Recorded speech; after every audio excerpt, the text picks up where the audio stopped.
Hello everyone and welcome to a new tutorial, and my first one actually. Today we will see how to make a procedurally generated terrain that look nice and clean in Godot with flowers and trees, stuff like that. However, I won't cover how to work with chunks and optimizing your game by erasing them at some point. I'll keep that for a further video, and there's a lot of ways to do it, so yeah, not for now. By the way, maybe you noticed, but I'm not a native English speaker, so yeah, sorry for my bad accent, and there will probably be grammatical mistakes in this video, yeah. So yeah, that said, let's run into this. So usually when we want to randomly generate terrains, we use noise. Noise are image generated with mathematics that look like this, and if they're not random, they are made to look like it's random, because you can do random with a computer, but the interest is that it looks like it's random. I won't explain how it works in this video because it's a bit long, but it's very interesting, so I'll put the link in the description of the video. But anyway, you don't need to fully understand how noise works as Godot gives them to you. So simply when you create a texture in Godot, you can select noise texture, and then just in noise select new open simplex noise, and tada, you have your noise ready to work with. Once you've done that, the interest will be to say something like, I want every dark region of my noise to be dirt or rock. So to do that, it's quite simple. We will use a method of open simplex noise named getNoise2D, and globally what it does, you give it x and y coordinate, and it returns you a float value between -1 and 1. So -1 means the texture is completely black, and 1 means the texture is completely white, and 0 means it's perfectly gray. Now let's try some code. So I created a scene with a tile map with dirt as tile set, and I added a children that is simply a sprite with an open simplex noise as a texture. And I also added a script to my tile map, so we'll get into this. I'll get rid of the base default code, and then I'll just add a constant that will be my dirt tile, so it is equal to 0. I also add a non-ready var that will be my noise, so I simply call it noise, and it is equal to $noise dot texture, so my noise texture, and noise, so the noise in itself. Okay, now I'll make a ready function, so yeah, and then what I want to do is to create to cover maybe 100 tiles by 100 tiles of my tile map with dirt only under certain condition based on my noise. So for x in 100, for y in 100, so this will cover 100 by 100 tiles, and I simply say if noise, so my noise dot get noise 2D. So I get my coordinates, so x and y, greater than 0. So this simply say if the coordinate where I get the coordinates is more white than black, then I'll enter the condition, because greater than 0 means it's gray to white, because 1 is white, 0 is gray, so yeah. And then I'll simply say set cell at coordinates x and y to dirt. Simple as that.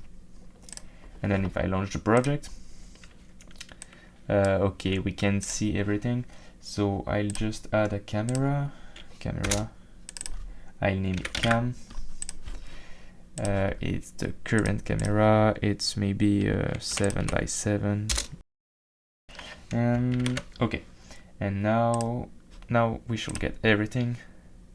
So yeah, so as you can see, every time it's void, it means it was more dark than white, and the rest of the time it's dirt. So the only problem here is that every time we launch the project is the same terrain. So if we want to randomly generate it, it's very simple.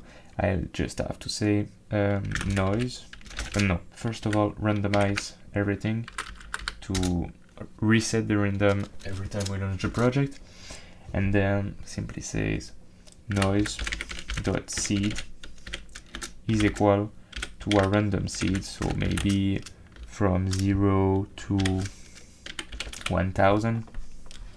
And now every time we launch the project, it will be a different seed. And so that works. No, it's not very realistic, it's not what we want to do, but it works. Okay, so I just made a little cut to replace the camera, so now we have a better view of what happened on the screen. And to be sure everything I'll explain till now is clear, I'll just do a little example. So for that example, I just removed those line of code.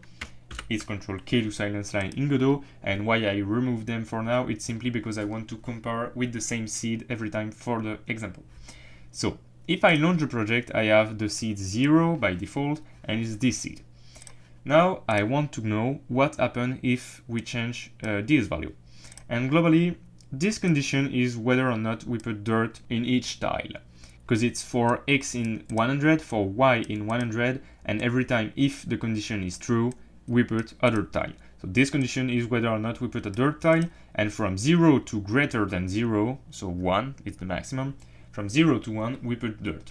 So if I increase this value, what happens is simple. The range to put dirt will be smaller, from 0.25 to 1 instead of 0 to 1, and so we will have less dirt, because it will take a smaller range. As you can see, we have less dirt because it removed every dirt tile that were from 0 to 0.25, because now we take only 0.25 and greater. It's the same seed, but we put less dirt.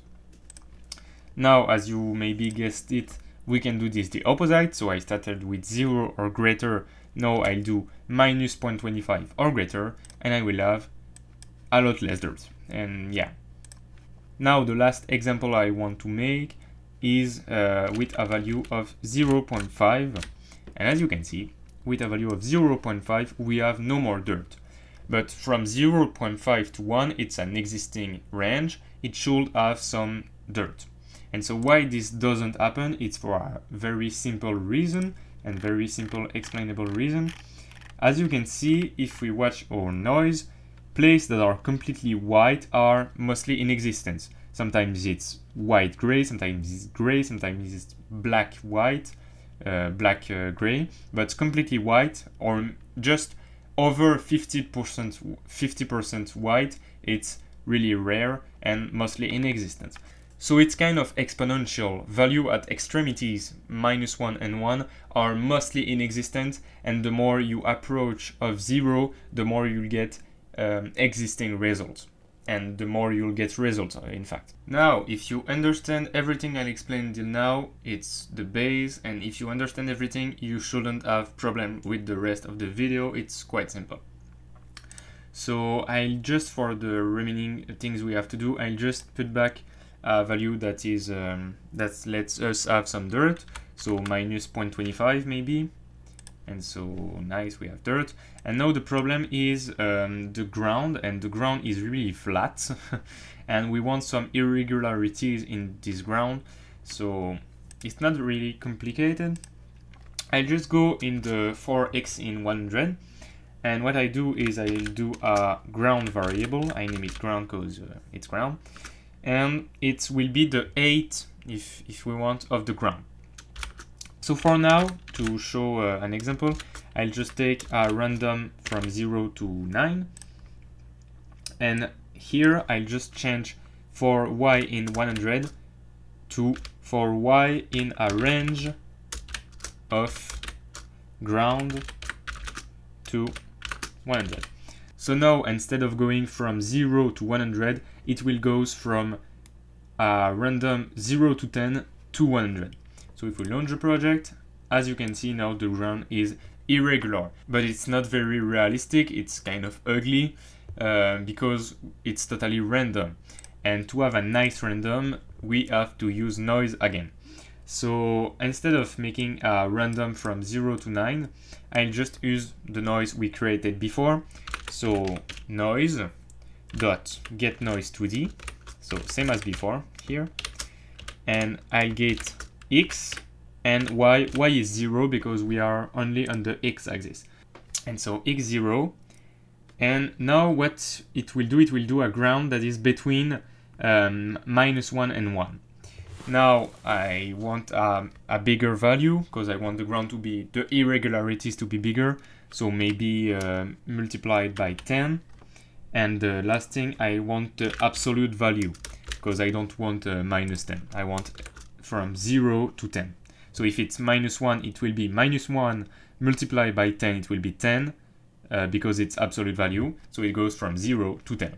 And now if I launch the project, as you can see, the ground is flat again. Not as flat as before, but it doesn't go to 10. It goes to 1, 2, 3 level maximum. And why it is, it's only because of what I explained before. Extremities are really rare, and even if we multiply it by 10, 0.5 multiplied by 10, it's got us 5, and 5 is already really rare. So we wouldn't get 8 of 10 with a multiplication by 10. So I'll do something greater, maybe 25. And it will get more irregularities and more nice ground. And if you want to do a mountain, maybe you multiply it by 60, sorry, and now you have more irregularities, and you can do some hills or things like that. So it's really simple. You just change one value, and it's totally random. Now I deactivate the random noise, but if I set it again, the ground will always be totally random, and so it works. So I'll just finish this video by explaining how to add flowers and trees. As you can see, I already added missing textures, and also I changed my constant dirt to have an enum that contains everything I need, every tiles in fact. So the dirt, flower, the base of the trunk, because as you can see, the base isn't the same as other part of the trunk itself, and the leaves. And I start by explaining how to put flowers because it's really simple. So basically every time we put a dirt tile, we want to check if the tile above is free, and if it is free, and maybe we can add a little random. If it is free and the random is okay, then we put a flower. So simply set cell to dirt, and when we set cell to dirt, if, so I said a Randy, so if Randy, maybe a Randy on 2, so it will have 50% of flower. If Randy on 2 equal 1, so if 0 or 1 equal 1, and the cell above, so get cell at pose x and y minus 1, then is equal to -1, because in tile maps -1 is void, then simply set cell x, y minus 1 to a flower. And now we have 15% of flower at the good place. As you can see, flowers here, 50%, so 50%, and if you want to change the random, it's kind of easy. Here I use a random for generating flowers, but if you want, you can use a noise too. If you want maybe some groups of flower instead of totally random place flowers, you can simply replace this by a noise. This condition will remain the same, but applying the same logic from the beginning, you can change this using the noise we create. Now I'll start explaining how to create tree. So to create tree, I'll create a new function. So I'll simply call it create tree, and it will have some arguments, create tree. So the coordinate of the tree, so x and y, the length of the tree, so length, and if it's a new tree, and this will be useful later. So if the tree is new, the length x and y. And now when I want to call create tree, well, I'll do the condition now. So it's kind of the same as flower for now. So if maybe a Randy again, we want less tree than flower, so a Randy on 5 maybe. So if Randy on 5 is equal to 4, and the cell above is free, so same code as flower here, get cell x and -1, y minus 1 is equal to -1. Then I create my tree, so create tree, and x and y is y minus 1 again, and the length may be a random, so Randy 4 plus 4, so the minimal length will be 4, and 4 plus 0 to 3, so 4 to 7, and new is true, because it's the first time we create the tree, so it's a new tree. Now in tree, the first thing we want to do is to verify the tree as the place to grow, so we will verify each tile above to see if it's void based on the length of the tree. So first of all, if the tree is new, so if new, then I'll do a for loop, so for y in the length of the tree, as I said, based on its length. Then if the cell above, so each cell above, so if get cell x and y minus I is not equal to -1, so if the cell is not void, if the cell above is not void, then I break this code and I set the length to 0. And what I want to do with this code, when the length is 0, I want to stop the code. So, because a length of 0 means it's the end of the tree. But here we have not created the tree, we just stop the code here. So I add if length is greater than 0. So if the length is greater than 0, we continue the code. But if the condition here is true, it means blocks were above the tree, and so length is 0, and so the tree have not place to grow, and it won't grow because the length is 0. So if the length is greater than 0, then we have some condition. So if the tree is new, then we want to create the base of the trunk. So set cell x and y to trunk base. Yes, I get it like that. Instead, if the length of the tree is equal to 1, so if 1 is the end of the tree, because we will reduce the length each time, so if the length is 1, it means it's the end. So then we set cell to leaves, so x and y to leaves, and if the condition above aren't true, then it's simply the body of the tree, so we set cell to x and y to the trunk, simply like that. And then what we do finally, we call create tree again with x and y minus 1 to create the tile above the tile we created, length -1 to reduce the remaining length of the tree, and new is false because it's not a new tree. New is only true when we call it for the first time here. So what this code will do, if the tree is new, it verifies each tile, and then if the length is greater than 0, it sets correct cell at the good place, and then it calls the create tree again with a length of -1. So after a while it will be 0 and the code will just stop. A for loop is fine also. Here I use a call in the function. I call the function again and then I stop, but a for loop is fine too. I just find it clearer like that, but for loop is fine too. Now let's test that.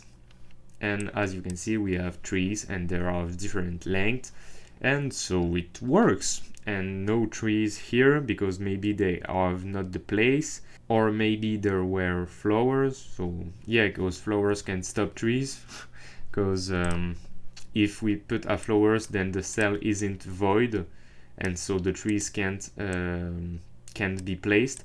We can verify. If you want to change this, you can simply verify instead of -1 if the cell is -1 or a flower, to have a real 1 chance on 5, because here flower kind of stop trees from spawning. Also, maybe you found that, but in my game, in my original game, here you see there is a little bug. Maybe it's a bit little, but I'll do a zoom in the video, and the trunk is above the leaves, so it's kind of ugly. In the problem here is that on tile map you don't have control on your tiles, not a full control. So in my games what I do is I simply create an object above each leaves tiles to be above the rest.